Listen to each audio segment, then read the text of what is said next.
you have 5 areas, main areas to have knowledge and skills and experience on, and that would be language, because you're dealing with different languages. You have to deal with pedagogy and didactics, to using the materials and using the way you address those migrant students. And third, you should have an idea of social identity and social psychology norms about ethnic forming, about identity, about xenophobia, racism issues, and all those things. Fourth, very important is parent involvement, because they come from so many different backgrounds, and parents are essential in the career of students.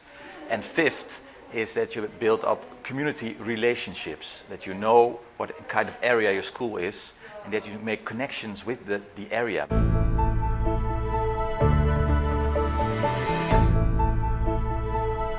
Subjects in teacher training institutes should not be separate subjects only on migrant issues. No, it should be integrated in the core curricula. In the teacher training programs, less attention is given to parent involvement and school community relationships. And that's really something that's really necessary for making an inclusive educational system.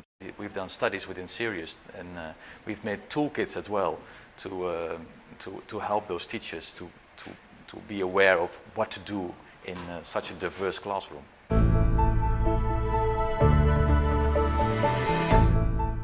Schools are often not aware that immigrant children or parents of immigrant children and migrant parents have a lot of support measures which they are not aware of, because they might lack the community channels and the relationships with these parents. We know from research and practice that migrant parents are, since for them one of the main motivations for the migration project frequently is to provide a better future for their children, that they strongly support their children in emotional terms. Another important resource we find in the migrant communities, for example by role models, say other older youth that already successfully managed to find a pathway through the education system and to become successful and make the way to higher education.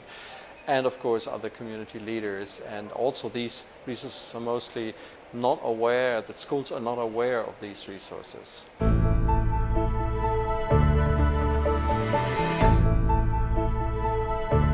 Mentoring is a very good tool to tap into these community resources, like informal learning, model learning, peer learning, using sports and music as tools. You can tap into them through mentoring. And teachers work with with mentoring, as it is especially effective and nice, let's say, an add-on, an added value for 2 groups of pupils. One are those which sometimes schools are not able to reach them anymore because they are not working together well. So using mentoring programs is a possibility to get them back into the system, sort of.